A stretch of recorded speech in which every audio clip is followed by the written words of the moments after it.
তোমরা ভালো আছেন মা? তোমরা ভালো আছেন বেড়ে? আমি ভালো আছি ভাই। মানে তোমাকে জড়ে ধরি আমি কোলাতে আমার দেশে তাইছেন মা, তোমাকে দেখবো, আমার দাওয়াত থাকিল। খোলা আকাশের নিচে বেঁচে থাকা মানুষের হাতে বাড়ির চাবি। প্রধানমন্ত্রীর আশ্রয়ন প্রকল্পের ঘর পেল 18,000-এর বেশি পরিবার। রেমালে ক্ষতিগ্রস্তরাও পাবেন বাড়ি, শেখ হাসিনার ঘোষণা। ক্ষমতার অপব্যবহার করে 4 মোবাইল কোম্পানিকে 152 কোটি টাকার সুদ মওকুফ। সাবেক কর কমিশনার ওয়াহিদা রহমানের বিরুদ্ধে মামলা। তদন্তে মিলেছে প্রমাণ, জানালো দুদক। এবং সারা দেশে হাটে আসতে শুরু করেছে কোরবানির পশু। জমিনে বেচা কেনা, ক্রেতা আসছেন বাজার দর যাচাই করতে। রংপুরে বাড়ছে অনলাইনে গরু বিক্রি।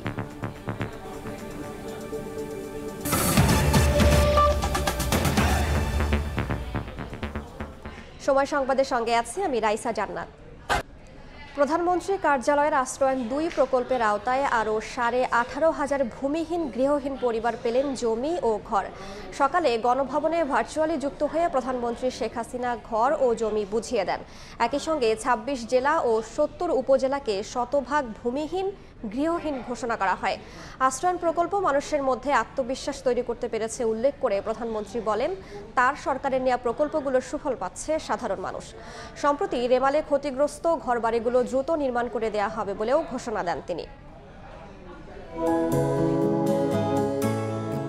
সারি সারি ঘরে লুকিয়ে কত শত লড়াইয়ের গল্প, শূন্য থেকে যেখানে এঁকে দেয়া হয়েছে নবজীবনের স্বপ্ন। নানা কারণে ভাগ্যের চক্রে যাদের মিলেনি, মাথা গোজার একটুখানি ঠাঁই, অন্তর্ভুক্তিমূলক উন্নয়নে শেখ হাসিনা মডেলের সুবাদে নতুন ঠিকানায় তাদের সামনে এখন পরিচ্ছন্ন জীবনের হাতছানি। আশ্রয়ন 2 প্রকল্পের 5ম পর্যায়ের 2য় ধাপে মঙ্গলবার গণভবন থেকে ভার্চুয়ালি যুক্ত হয়ে আরও 18,566 ভূমিহীন গৃহহীন পরিবারকে 2 শতক জমি সহ ঘর বুঝিয়ে দেন প্রধানমন্ত্রী শেখ হাসিনা। শতভাগ ভূমিহীন গৃহহীন মুক্ত ঘোষণা করেন আরও 26 জেলা 70 উপজেলাকে। আর তাতে দেশের 5 বিভাগ 58 জেলা 464 উপজেলার সব মানুষ এখন জমি সহ ঘরের অধিকারী। এদেশের ভূমিহীন মানুষ, গৃহহীন মানুষ, জনগণ আস্থা রাখায় দেশের প্রতিটি মানুষের জীবনমান উন্নত করাই আওয়ামী লীগ সরকারের লক্ষ্য জানিয়ে প্রধানমন্ত্রী বলেন, বৈশ্বিক প্রতিকূলতার মধ্যেও গুরুত্ব দেওয়া হচ্ছে প্রত্যেকের মৌলিক চাহিদা নিশ্চিতে। ঘরবাড়ি মেরামত সহ সাম্প্রতিক রেমালে ক্ষতিগ্রস্তদের পাশে থাকার কথাও জানান সরকার প্রধান। গত কয়েকদিন আগে যে ঘূর্ণিঝড় জলোচ্ছ্বাস হয়ে গেল, সেখানে হাজার হাজার মানুষ ক্ষতিগ্রস্ত। কোন কোন এলাকায় কতগুলি ঘর সম্পূর্ণভাবে বিধ্বস্ত হয়েছে, কতগুলি আংশিক বিধ্বস্ত হয়েছে, যেগুলি সম্পূর্ণ ক্ষতিগ্রস্ত তাদেরকে আমরা ঘর তৈরি করে দেব। আংশিক ক্ষতিগ্রস্ত তাদের জন্য আমরা ঘর নির্মাণ উপকরণ দিয়ে সহায়তা করব। অর্থাৎ এই যে প্রাকৃতিক দুর্যোগ, এই দুর্যোগে যারা ক্ষতিগ্রস্ত তাদের পাশে আমরা আছি। প্রধানমন্ত্রী বলেন, কোনো ক্ষেত্রেই পিছিয়ে থাকা নয়, বরং সব দিক থেকে দেশকে এগিয়ে নিতে চায় সরকার। আমাদের গৃহীত প্রোগ্রাম যেগুলি আমরা করে যাচ্ছি সামাজিক উন্নয়নের জন্য, এর শুভ ফলটা কিন্তু সাধারণ মানুষ পেতে শুরু করেছে। কোনো মতেই বাংলাদেশের জনগণ কোথাও থেকে পিছিয়ে থাকবে না, সেটাই আমাদের কথা। পরে কক্সবাজারের ঈদগাঁও, লালমনিরহাটের কালীগঞ্জ ও ভোলার চরফ্যাশনের প্রত্যন্ত এলাকার মানুষের সঙ্গে ভার্চুয়ালি মতবিনিময় করেন সরকার প্রধান। এ সময় বঙ্গবন্ধু কন্যার সঙ্গে কথা বলতে গিয়ে আবেগ আপ্লুত হয়ে পড়েন উপকারভোগীরা। আমরা অনেক কষ্টে ছিলাম মা, অনেক কষ্টে ছিলাম। ভার্চুয়াল এই আয়োজনে জীবনের নতুন গতিপথ পাওয়া উচ্ছ্বসিত মানুষের সাংস্কৃতিক পরিবেশনায় মুগ্ধ হন সরকার প্রধান। সব হারা অসহায় মানুষের এই ভিটে মাটির মালিকানা বুঝে পাওয়া লাল সবুজ বাংলার মানবিক দৃষ্টিভঙ্গির প্রতিচ্ছবি। আর স্বপ্নময় দিন বদলের বাঁকে উপকারভোগীদের প্রত্যাশা, এই জমিঘর পরম নির্ভরতা যোগাবে তাদের আগামীর পথে। ফারুক ভিয়া, রবিন, সময় সংবাদ, কচ্ছপে আশ্রয়ন প্রকল্প এলাকা, চরফ্যাশন, ভোলা। প্রধানমন্ত্রীর দেয়া আশ্রয়ন প্রকল্পের আওতায় ঘর পেয়ে আবেগ আপ্লুত সুবিধাভোগীরা। রোদ, ঝড়, বৃষ্টিতে যারা খোলা আকাশের নিচে বাস করতেন তাদের হাতে এখন নতুন বাড়ির চাবি। মাথা গোজার ঠাঁই পাওয়ায় কৃতজ্ঞতা জানান বঙ্গবন্ধু কন্যার প্রতি।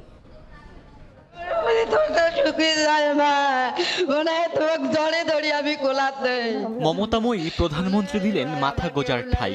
আবেগী বৃদ্ধার অশ্রু জানান দিচ্ছে প্রধানমন্ত্রীর প্রতি শ্রদ্ধা আর কৃতজ্ঞতা। মানুষ অনেক দুঃখ কষ্ট করি, অনেক জীবনটা আমার কাটি যাবার লাগছে। কথার মাঝে হঠাৎ সরিয়ে নেওয়া হয় মাইক। এরপর আবারও প্রধানমন্ত্রীর কথায় ফিরিয়ে দেয়া হয়। এ সময় প্রাণ ভরে দোয়া করেন বঙ্গবন্ধুর কন্যার জন্য। জানান কতই না দুঃখ ছিল জীবনে, এবার কেটে গেল সেই আধার। অভাবী এমন অনেকেরই ছিল না ঘর, কোথায় হবে মাথা গোজার ঠাঁই, তারও ছিল না নিশ্চয়তা। অবশেষে প্রধানমন্ত্রীর উপহারে পেল স্থায়ী ঠিকানা। কেউ ছিলেন অন্যের দেয়া ভাড়া ঘরে, আবার কারো আশ্রয় হয় রাস্তার ধারে ঝুপড়ি ঘরে। রোদ ঝড় বৃষ্টি মারিয়ে কাটাতেন দিন, তবে কষ্টের দিন শেষে সুসজ্জিত আবাসস্থলে ঠাঁই হলো এবার। মুখ খুব ভালো করলে বা আনন্দ করলে বা ওর জন্য দোয়া করছো বা। আগে মাইকের বাড়িতে ছিল, এখন আমার প্রধানমন্ত্রী আমাকে ঠাই ঠিটি দিলে আল্লাহর জন্য আর ভালো করে। আমি পঙ্গু মানুষ, রাস্তাঘাটে ঘুরে বেড়াই, কোনো থাকবার আস্ত্রী পাই না। আল্লাহ আমার শেখ হাসিনা আল্লাহ আমার থাকবার আস্ত্রী করে দিচ্ছে, আল্লাহ আমাকে ধন্যবাদ দেই। এ যেমন শারীরিক প্রতিবন্ধী খালেদা বেগম। বিয়ের 3 মাসের মাথায় ঘর থেকে বের করে দেয় স্বামী শাহজাহান। তখন তিনি সন্তান সম্ভবা। দীর্ঘ সময় অন্যের বাড়িতে কাজ করে চলতেন। কয়েক মাস পর জন্ম দেন কন্যা সন্তান। তারপর কষ্ট আরও বেড়ে যায়, কিন্তু এখন নকশি কাজ করে মেয়ের লেখাপড়া করাচ্ছেন। আর প্রধানমন্ত্রীর উপহার হিসেবে পেয়েছেন ঘর। মাথা গোজার ঠাঁই পেয়ে কৃতজ্ঞতা ও আনন্দের শেষ নেই খালেদার। প্রধানমন্ত্রীকে একটু গদ দিচ্ছি, আমি অনেক খুশি হয়েছি। প্রধানমন্ত্রীকে আমি ধন্যবাদ দিচ্ছি। এত সরকার আছে কি আমরা সরকার গদ দিয়ে এডে খনিকে ন দে প্রধানমন্ত্রী বেয়ে দিয়ে দেয়া।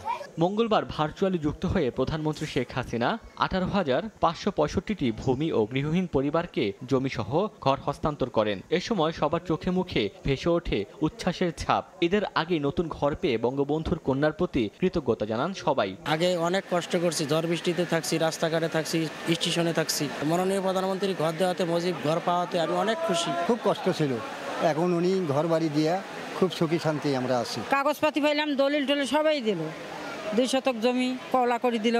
সরকারের আবাসন কর্মসূচি আশ্রয়ণ প্রকল্পের আওতায় এখন পর্যন্ত দেশের 58টি জেলা সম্পূর্ণ ভূমিহীন ও গৃহহীন ঘোষণা করা হয়েছে। ওমর ফারুক, সময় সংবাদ।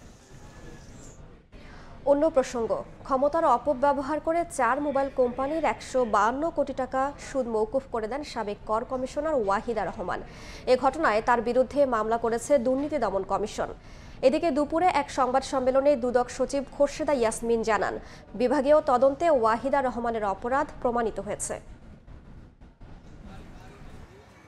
বিভিন্ন সময়ে 16টি নথিতে দেশের শীর্ষস্থানীয় 4টি মোবাইল কোম্পানিকে 152 কোটির বেশি অপরিশোধিত সুদ মওকুফ করেন সাবেক কর কমিশনার ওয়াহিদা রহমান চৌধুরী।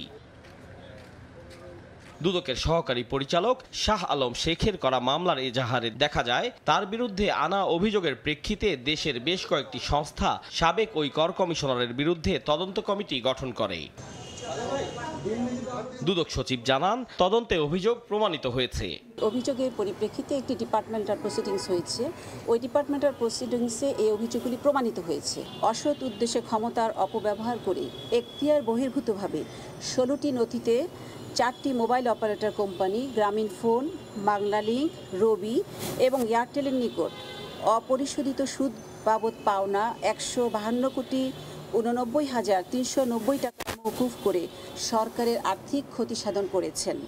সংশ্লিষ্ট 4 মোবাইল কোম্পানির বিরুদ্ধে অনৈতিক সুবিধা গ্রহণ করে লেনদেনের অভিযোগ প্রমাণিত হলে ব্যবস্থা নেওয়া হবে বলেও সাংবাদিকদের জানান দুদক সচিব।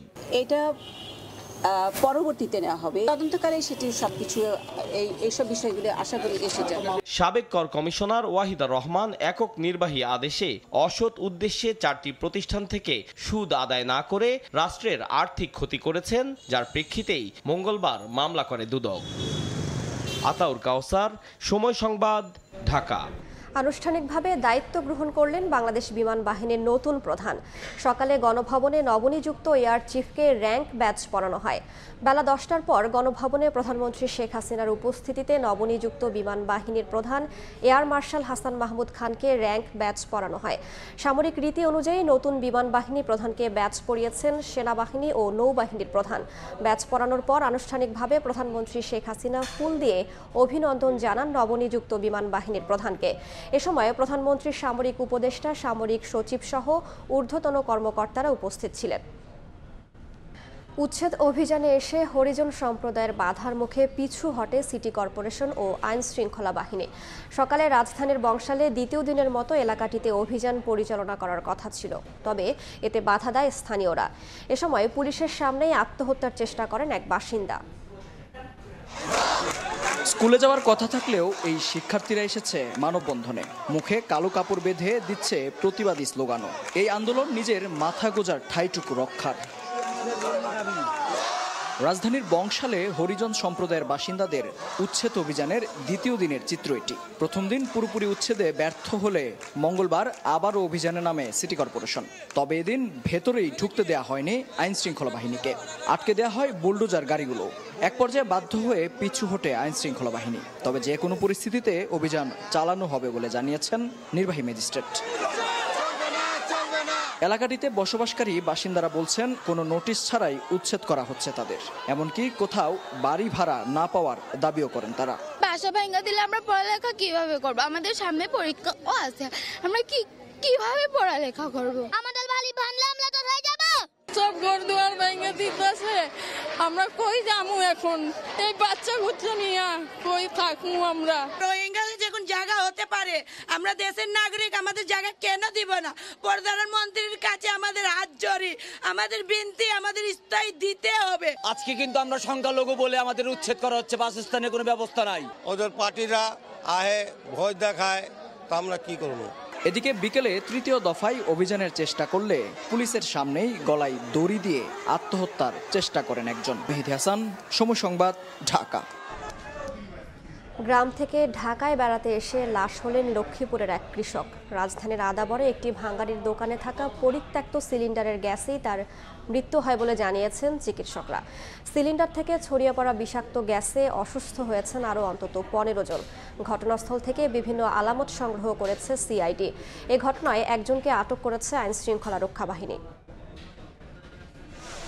ভাঙাড়ির দোকানে আর সব জিনিসপত্রের মতো সংগ্রহ করা হয়েছিল গ্যাসের পুরানো সিলিন্ডার। রাজধানীর আদাবরের বেড়িবাঁধ এলাকায় সেই সিলিন্ডারই এবার প্রাণ কাড়ল এক কৃষকের। অন্যান্য সময়ের মতোই ভাঙাড়ির দোকানে রাতে কাটা হচ্ছিল বিভিন্ন জিনিসপত্র। এক পর্যায়ে সেই সিলিন্ডারটি কাটা শুরু করে ভাঙাড়ির দোকানের কর্মীরা। আর সেই সময় থেকেই সিলিন্ডারের বিষাক্ত গ্যাস সরাতে থাকে বাতাসে, যা আশেপাশের এলাকাতেও ছড়িয়ে পড়ে চোখের নিমিষেই। কিন্তু বিধিলিপি ভাঙাড়ির দোকানের সেই কর্মীকে বাঁচিয়ে দিলেও প্রাণ গেল দোকানের পাশের একটি বাসায় ঘুমিয়ে থাকা মধ্যবয়স্ক কবির হোসেনের। স্থানীয়রা বলছেন সিলিন্ডারের বিষাক্ত গ্যাস দ্রুত ছড়িয়ে পড়ায় অনেকেই অসুস্থ হয়ে পড়েন। তবে সেই গ্যাসে অস্বস্তি হলেও মঙ্গলবার সকালে হাসপাতালে নেওয়া হলে মারা যান কবির হোসেন, যিনি 3 দিন আগে লক্ষ্মীপুর থেকে আত্মীয়ের বাসায় ঢাকায় বেড়াতে এসেছিলেন। দেখলাম কি গ্যাসের বোতল, আইলাম এই পাশে, তারপরে পাশে আওয়ার সময় ওটা দিয়ে অনেক গন্ধ, মানে বিচ্ছিরি গন্ধ, অটোমেটিক বন্ধ হয়ে যায় এই গ্যাসের প্রভাবে। বেরোয় দেখি যে এই পাশ থেকে গ্যাস বেরোতে শব্দ আসতেছে। সবাই ঘর থেকে বাইরে গেছে গ্যাসের গন্ধতে। পরে আমগো পোলারা এই জায়গায় এসে দৌড়ে আয়া কইতাছে এনে একটা গ্যাসের বোতল পড়ে রয়েছে। মানে দম বন্ধ হয়ে যাচ্ছিল তো, তারপর আমার ঘুম ভাঙছে, তারপর আমি দরজা খুলে বাইরে আসছি, আইসে দেখি যে আরো বেশি দুর্গন্ধ। কতটা বিষাক্ত ছিল ওই সিলিন্ডারের গ্যাস তার সাক্ষ্য দিচ্ছিল ভাঙাড়ির দোকানের পাশে থাকা গাছের পাতাগুলো। ঘটনাস্থল থেকে বিভিন্ন আলামত সংগ্রহ করে সিআইডির ফরেনসিক টিম। ওই ভাঙাড়ির দোকান চালানো অভিযুক্তকে আটক করেছে পুলিশ। আলনুর ভাঙাড়ি দোকানের মালিক কালু যে গ্যাসের সিলিন্ডার এটা ভাঙছিল, তো রাত 3টার সময়, গভীর রাত্রে এটা ভাঙার সময় এই সিলিন্ডারের ভিতর থেকে একটা গ্যাস নির্গত হয় এবং এই গ্যাসের প্রভাবে স্থানীয় আশেপাশে যে সমস্ত বাসিন্দা ছিল বেশ অনেক লোক তারা অসুস্থ হয়ে পড়ে। বিষাক্ত গ্যাস ছড়িয়ে পড়ায় দিনভর আশেপাশের দোকানপাটও বন্ধ রাখা হয় সাবধানতায়। এবং যে আয়েশা সিদ্দিক সামিয়া, সময় সংবাদ, ঢাকা। ভারতের জাতীয় গ্রিড ব্যবহার করে নেপাল থেকে 5 বছরের জন্য 40 মেগাওয়াট জলবিদ্যুৎ আমদানি করবে সরকার। প্রতি ইউনিটে ব্যয় হবে 8 টাকা 17 পয়সা। এছাড়া জুলাই থেকে ডিসেম্বর মেয়াদে সিঙ্গাপুর থেকে পরিশোধিত জ্বালানি তেল আমদানির সিদ্ধান্তও নেওয়া হয়েছে। নেপাল থেকে ভারত হয়ে জলবিদ্যুৎ আমদানির লক্ষ্যে গত বছরের মে মাসে দেশটির সঙ্গে চুক্তি সই করে বাংলাদেশ। চুক্তি অনুসারে নেপালের ত্রিশুলি বিদ্যুৎ কেন্দ্র থেকে 24 মেগাওয়াট এবং অপর একটি প্রকল্প থেকে 16 মেগাওয়াট বিদ্যুৎ আমদানির সিদ্ধান্ত নেওয়া হয়। দেশটি থেকে আসা মোট 40 মেগাওয়াট বিদ্যুৎ ভারত হয়ে বাংলাদেশের ভেড়ামারা জাতীয় বিদ্যুৎ কেন্দ্রে যুক্ত হবে বলে চুক্তিতে উল্লেখ করা হয়। মঙ্গলবার দুপুরে সচিবালয়ে অনুষ্ঠিত সরকারি ক্রয় সংক্রান্ত মন্ত্রিসভা কমিটির বৈঠকে জলবিদ্যুৎ আমদানি সহ 15টি প্রস্তাবের অনুমোদন দেওয়া হয়। অর্থমন্ত্রী আবুল হাসান মাহমুদ আলীর সভাপতিত্বে আইনমন্ত্রী, স্বরাষ্ট্রমন্ত্রী, শিল্পমন্ত্রী সহ সংশ্লিষ্টরা বৈঠকে অংশ নেন। বৈঠক শেষে মন্ত্রিপরিষদ বিভাগের সমন্বয় ও সংস্কার সচিব মোহাম্মদ মাহবুদুল হোসেন খান ব্রিফিংয়ে জানান, এ বিদ্যুৎ আমদানিতে ভারতকে ট্রেডিং মার্জিন ও ট্রান্সমিশন খরচ দিতে হবে। কোটেশন প্রক্রিয়ার মাধ্যমে পরিশোধিত জ্বালানি তেল আমদানি করা সম্ভব হয়, সেই জন্যে একটা প্রস্তাব উপস্থাপিত হয়েছে এবং শিপিং ভাড়া, তাদের যে চার্জগুলো আছে এগুলি বিষয়টা অনুমোদন হয়েছে এবং সেখানে Unipec Singapore private limited package এ সর্বনিম্ন দরদাতা। এদিকে সিঙ্গাপুর থেকে পরিশোধিত জ্বালানি তেল আমদানি, স্থানীয়ভাবে 10,000 মেট্রিক টন মসুর ডাল, 2 কোটি 20 লাখ লিটার সয়াবিন তেল এবং কয়েকটি উৎস থেকে বিভিন্ন প্রকার সার আমদানির প্রস্তাব অনুমোদন দিয়েছে কমিটি। নেপাল থেকে 40 মেগাওয়াট বিদ্যুৎ ক্রয় 5 বছরের জন্য খরচ পড়ছে বাংলাদেশি টাকায় প্রতি ইউনিট 8 টাকা 17 পয়সা। বিদ্যুৎটা নেপালের আসবে, ভারত হয়ে বাংলাদেশে আসবে বলে তাদের ট্রান্সমিশন লাইনও ব্যবহার করতে হবে ভারতের, বলে প্রতি বছরে আনুমানিক 130 কোটি টাকা হিসেবে 5 বছরে মোট প্রাক্কলিত মূল্য ধরা হয়েছে 650 কোটি টাকার মতো। এছাড়া আগামী 1 বছরের জন্য G2G পদ্ধতিতে কাতার ও সৌদি আরব থেকে ইউরিয়া সার আমদানির প্রস্তাবের অনুমোদন দিয়েছে অর্থনৈতিক বিষয় সংক্রান্ত মন্ত্রিসভা কমিটি। প্রশ্ন আশিস, সময় সংবাদ, ঢাকা। ভূ রাজনৈতিক কারণে তিস্তা এখন বড় ইস্যু হয়ে দাঁড়িয়েছে চীন ও ভারতের কাছে।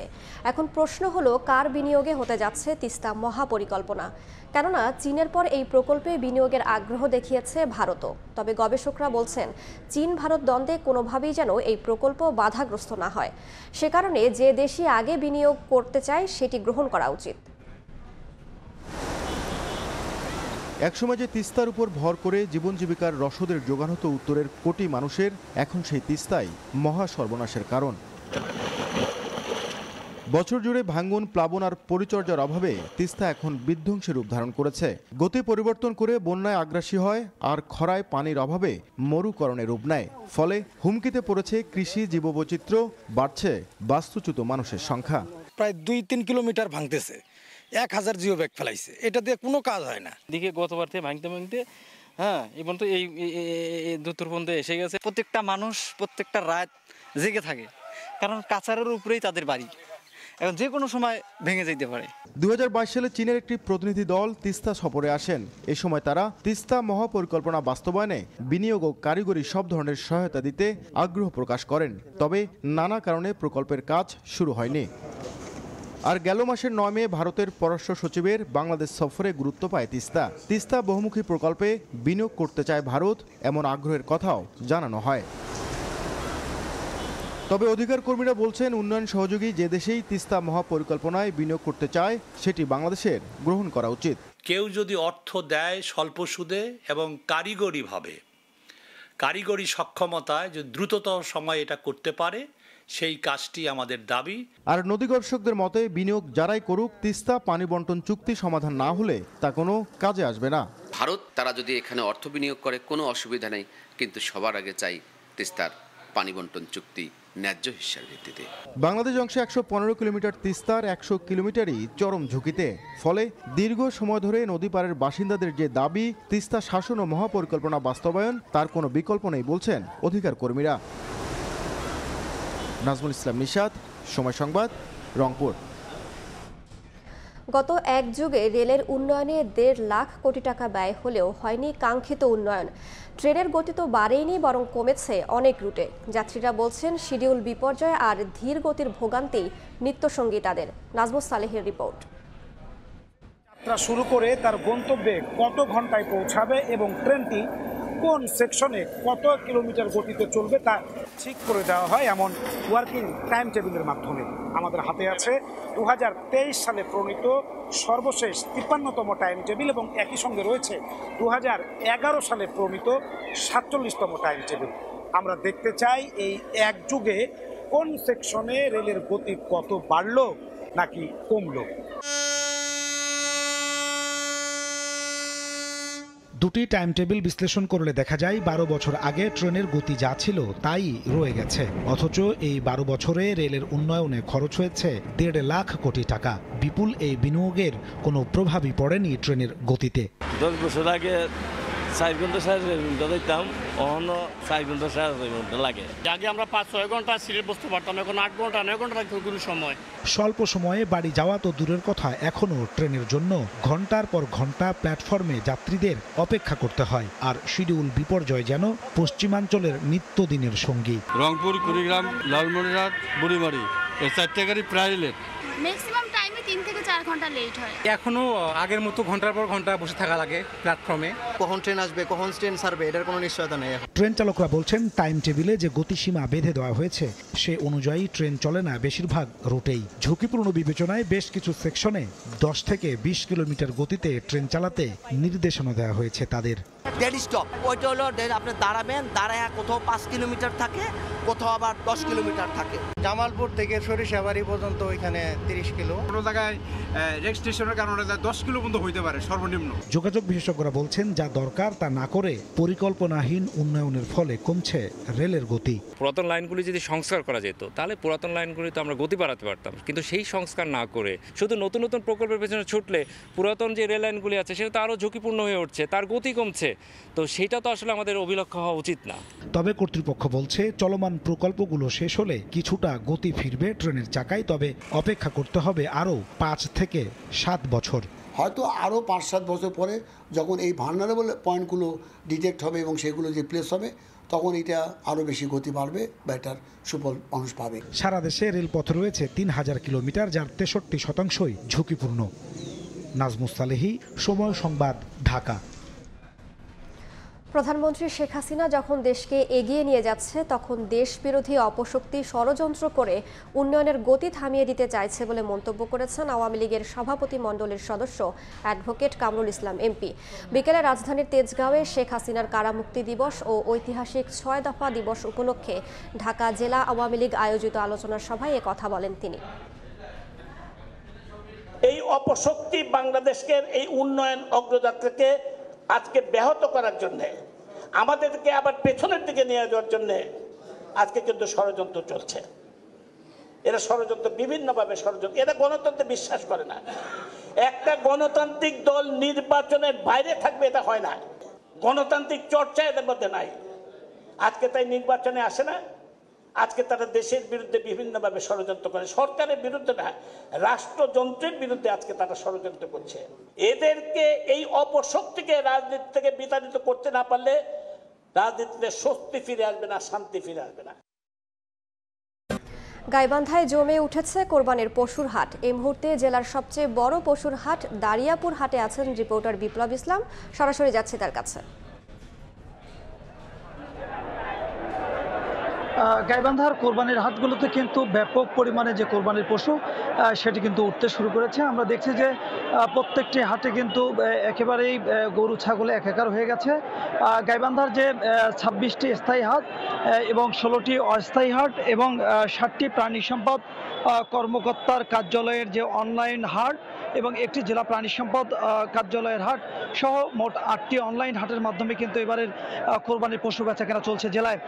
প্রত্যেকটি হাট কিন্তু এরকম আমরা যদি দেখাতে চাই যে এরকম একেবারে গরু এবং খাসিতে কিন্তু পরিপূর্ণ হয়ে পড়েছে। তবে আমি বিভিন্ন ক্রেতা এবং বিক্রেতাদের সঙ্গে কথা বলে যেটি জানতে পেরেছি যে গেল বছর চেয়ে কিন্তু এবার দেশীয় গরুর প্রতি মানুষ আকৃষ্ট বেশি এবং এইসব হাটে কিন্তু সবচেয়ে বেশি দেশীয় গরু সেটি কিন্তু বিক্রি হচ্ছে। পাশাপাশি যেটি হচ্ছে সেটি যে হাটগুলোতে কিন্তু উপচে পড়া যে ক্রেতার ভিড় আমরা লক্ষ্য করছি। বিক্রেতারাও বলছেন যে প্রত্যেকটি হাটে কিন্তু উপচে পড়া ভিড় ক্রেতাদের, কিন্তু যেভাবে ক্রেতারা আসছেন এবং যেভাবে হাটগুলোতে গরু উঠছে সেভাবে কিন্তু বিক্রি হচ্ছে না। যেটি হাট ইজারাদাররা বলছেন যে যেহেতু ঘনিয়ে আসছে আর কদিন বাদেই পবিত্র ঈদুল আজহা এবং বাইরে থেকে যারা বিভিন্ন স্থানে চাকরি করেন জেলার তারাও জেলায় আসছেন, তখন কিন্তু বেচাকেনা কিছুটা বাড়বে বলে তারা মনে করছেন। আর পাশাপাশি ক্রেতারাও কিন্তু বাজারক্ষণ দেখছেন, বিভিন্ন বাজার ঘুরে ঘুরে দেখছেন যে গরুর বাজারটি কেমন, সে কারণে তারাও কিনতে কিছুটা বিলম্বিত করছেন, যে কারণে বাজারগুলিতে বেচাকেনা একটু কম। কিন্তু প্রত্যেকটি বাজারে আমরা দেখছি যে যে সমস্ত হাটবার সেই হাটবারগুলোতে কিন্তু ব্যাপক সংখ্যক গরু উঠতে শুরু করেছে এবং সেই গরুগুলো কিন্তু যদি বলি যে দামের ক্ষেত্রেও যেটি এবার হয়েছে সেটি হচ্ছে যে গেল বছরের চেয়ে কিন্তু এবার গরুর দাম কিছুটা কম। এই ছিল গাইবান্ধার কোরবানির হাটের খবর। সরাসরি যুক্ত ছিলাম গাইবান্ধায়। হজ যাত্রীদের টিকিট ও ভিসা নেয়ার জন্য দিতে হয় অতিরিক্ত 15 থেকে 20,000 টাকা। আবার ব্যয় বাড়ায় যেখানে কোটা পূরণ করতে পারেনি বাংলাদেশ, সেখানে প্যাকেজ মূল্যের 20,000 টাকা কমেও নিয়ে যাচ্ছে অনেক প্রতিষ্ঠান। তাহলে কি সিন্ডিকেটের খরচ চাপছে যাত্রীদের ওপর? ধোঁয়াশা সৃষ্টি হচ্ছে হজের খরচ নিয়ে। কাজল আব্দুল্লাহর রিপোর্ট।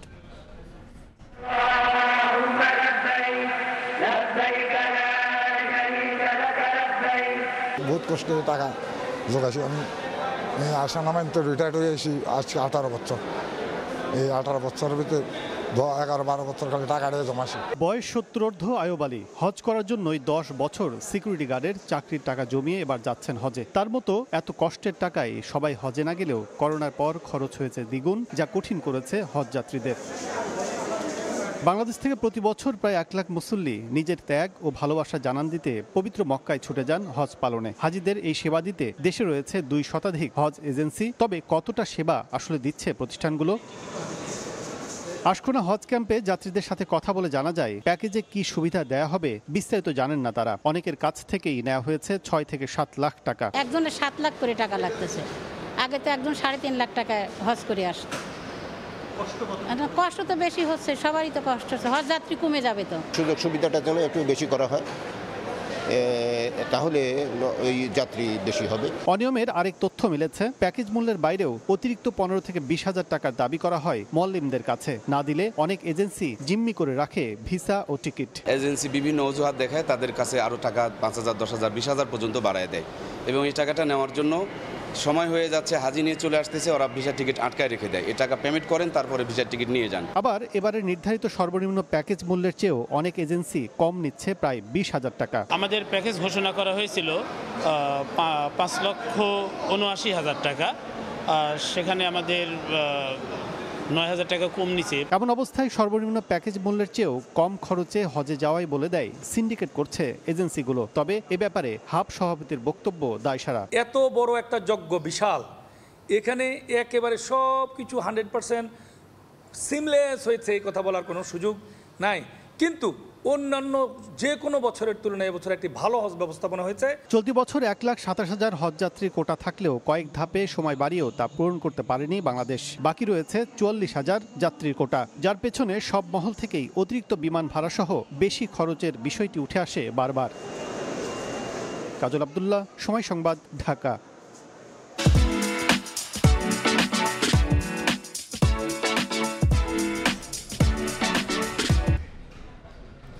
ট্রেন্ডের সঙ্গে তাল মিলিয়ে দিন দিন বাড়ছে বিউটি পার্লার বা সেলুন সেবার চাহিদা। বরাবরের মতোই ঈদকে সামনে রেখে রাজধানীর পার্লারগুলোতে গ্রাহকদের চাপ বেড়েছে কয়েক গুণ। প্রতিষ্ঠানগুলোতে মোবাইল পেমেন্টেও দেয়া হচ্ছে নানা অফার। ঈদের আগে বেড়েছে পার্লারের ব্যস্ততা। ঈদুল ফিতর কিংবা ঈদুল আজহা উপলক্ষ যাই হোক, নিজেকে সুন্দর করে উপস্থাপনের চেষ্টায় পিছিয়ে নেই কেউ। গ্রাহকদের চাহিদা বিবেচনায় হেয়ার স্পা, ফেসিয়াল, পেডিকিউর, মিনিকিউর সহ নানান আয়োজনের পসরা সাজিয়েছে রাজধানীর বিভিন্ন পার্লার এবং সেলুনগুলো। ত্বক কিংবা চুলের যত্নে সপ্তাহখানেক আগেই ঈদ প্রস্তুতি সারছেন নারীরা। ঈদ আসছে সামনে, সো ওইটাও একটু যে ঈদের জন্য একটু চেঞ্জ। আমি বেশি প্রেফার করি নতুন হেয়ার কাটস, যাতে আমার চুলটাকে দেখতে ডিফারেন্ট লাগে এক এক সময়। শুধু আয়োজনের ভিন্নতাই নয়, গ্রাহকদের সুবিধার্থে নানান সেবার পাশাপাশি রাখা হচ্ছে মোবাইল ব্যাংকিং পেমেন্ট সুবিধাও। দেয়া হচ্ছে নানা ক্যাশব্যাক আর ডিসকাউন্ট অফার। আমাদের এখন সবচেয়ে ট্রেন্ডি হচ্ছে hair cut, hair colour, and from head to toe we provide each and every service here. সবচেয়ে বেশি বিকাশই দেখা হয় ক্যাশলেসের মধ্যে। ওইখান থেকে হচ্ছে একটা পে ব্যাক পাওয়া যায়, সেটা অ্যামাউন্টটা যতটুকুই হোক আমরা পে ব্যাক পেতে অবশ্যই ভালোবাসি। যুগ যুগ ধরে চলে আসা রূপচর্চার বিষয়টিতে মেয়েদের আগ্রহ যেমন বাড়ছে, তেমন সময়ের সঙ্গে তাল মিলিয়ে বেড়েছে সেবার মানও। ফরহাদুর রহমান, সময় সংবাদ, ঢাকা। দেশের বাইরের খবর। ভারতের নতুন মন্ত্রিসভার সদস্যদের মধ্যে দপ্তর বন্টনের পর মোদির এনডিএ জোটে অসন্তোষ দেখা দিয়েছে। শরিক দলগুলো পেয়েছে 11টি মন্ত্রণালয়। অর্থ, স্বরাষ্ট্র, পররাষ্ট্র ও প্রতিরক্ষা মন্ত্রণালয়ের মতো গুরুত্বপূর্ণ মন্ত্রণালয়ের দায়িত্ব নিজেদের হাতে রেখেছে বিজেপি। মোদির মন্ত্রিসভার বন্টন হয়ে গেছে। কে সামলাবেন কোন মন্ত্রণালয় সে দায়িত্ব বুঝে নিয়েছেন মন্ত্রীরা। এরই মধ্যে পররাষ্ট্রমন্ত্রী সহ বিভিন্ন মন্ত্রণালয়ের দায়িত্ব পাওয়া মন্ত্রীরা কাজ শুরু করে দিয়েছেন। রোববার দায়িত্ব বন্টন হয়। 4 গুরুত্বপূর্ণ মন্ত্রণালয়ের একটিও শরিকদের ছাড়েনি বিজেপি। অর্থ, স্বরাষ্ট্র, পররাষ্ট্র ও প্রতিরক্ষা মন্ত্রণালয় নিজেদের হাতে রেখেছে নরেন্দ্র মোদীর দল। স্বরাষ্ট্রমন্ত্রীর দায়িত্ব সামলাবেন অমিত শাহ। প্রতিরক্ষা মন্ত্রণালয় এবারও থাকছে রাজনাথ সিংয়ের হাতে। পররাষ্ট্রমন্ত্রী হিসেবে এস জয়শঙ্করের উপরই আবারও আস্থা রেখেছেন মোদী। গুরুত্বপূর্ণ এই 3 মন্ত্রণালয়ের মতো দেশটির অর্থমন্ত্রীর পদেও আসেনি পরিবর্তন। নতুন সরকারেও অর্থ মন্ত্রণালয় সামলাবেন নির্মলা সীতারমণ। বিজেপি নেতৃত্বাধীন এনডিএ জোটের শরিক দল টিডিপি, জেডিইউ সহ অন্য দলগুলো পেয়েছে 11 মন্ত্রণালয়। এর মধ্যে চন্দ্রবাবু নাইডুর দল টিডিপি বিমান পরিবহন ও গ্রাম উন্নয়ন মন্ত্রণালয়ের দায়িত্ব পেয়েছে। অন্যদিকে নীতিশ কুমারের জনতা দল পেয়েছে কৃষি ও কৃষক কল্যাণ মন্ত্রণালয় এবং পঞ্চায়েতি রাজ মন্ত্রণালয় সামলানোর দায়িত্ব। তবে দায়িত্ব বন্টনের পর মোদির এনডিএ জোটে দেখা দিয়েছে অসন্তোষ। ক্ষমতা ভাগাভাগির ক্ষেত্রে বৈষম্যের অভিযোগ তুলেছে বিজেপির দীর্ঘদিনের শরিক দল শিবসেনা। কারণ এবারের সরকারে কোনো কেন্দ্রীয় মন্ত্রীর পদ পায়নি একনাথ শিন্ডের নেতৃত্বাধীন শিবসেনা। কেবল একটি প্রতিমন্ত্রী পদ পেয়েছে মহারাষ্ট্রের এই দল। এ নিয়ে পক্ষপাতিত্বের অভিযোগ তুলেছেন শিবসেনার এমপি শ্রীরঙ্গ বার্নে। যদিও দলটির আরেক নেতা শ্রীকান্ত শিন্ডে স্পষ্ট করেছেন তারা নিঃশর্তভাবেই মোদী সরকারকে সমর্থন করেছেন। নাদিম মারজান, সময় সংবাদ। এ পর্যায়ে শীর্ষ সংবাদগুলো জানিয়ে দিচ্ছে আরো একবার। তোমরা ভালো আছেন মা? তোমরা ভালো আছেন বেড়ে? আমি ভালো আছি ভাই। মানে তোমাকে জড়ে ধরি আমি কোলাত দেই। আমার দেশে তাইছেন মা, তোমাকে দেখমো আমার দাওয়াত থাকিল। খোলা আকাশের নিচে বেঁচে থাকা মানুষের হাতে বাড়ির চাবি। প্রধানমন্ত্রীর আশ্রয়ণ প্রকল্পের ঘর পেল 18,000-এর বেশি পরিবার। রেমালে ক্ষতিগ্রস্তরাও পাবেন বাড়ি, শেখ হাসিনার ঘোষণা। ক্ষমতার অপব্যবহার করে 4 মোবাইল কোম্পানিকে 152 কোটি টাকার সুদ মওকুফ। সাবেক কর কমিশনার ওয়াহিদা রহমানের বিরুদ্ধে মামলা। তদন্তে মিলেছে প্রমাণ, জানালো দুদক।